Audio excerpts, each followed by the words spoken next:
તૂટ્યા.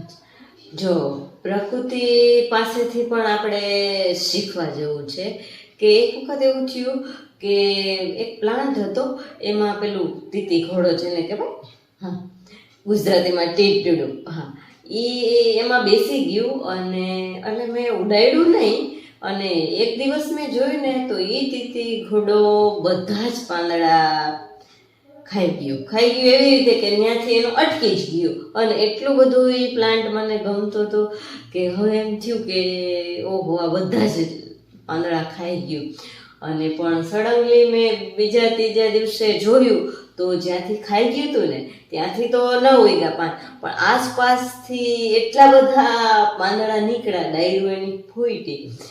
ત્યારે મજા આવી, કારણ કે આજ કેટલા ટાઈમથી મહેનત કરતા હતા, એટલું પાણી પાતા હતા, ત્યારે એ ગ્રો ન થયો. પણ જેવું તીતી ઘોડા એ ઉપરના પાંદડા કટ કરી લીધા, આજુબાજુથી ઘણા એટલા પાંદડા હતા, ત્યારે એકદમ મનમાં હરખ થયો. એટલે ક્યારે બી આપણે એવું થાય લાઈફમાં કે હવે તો ઈટા અને હવે અહીંથી પૂરું, પણ હકીકત એવું નથી. બસ થોડો સમય સાથે શાંતિથી રહેવાનું.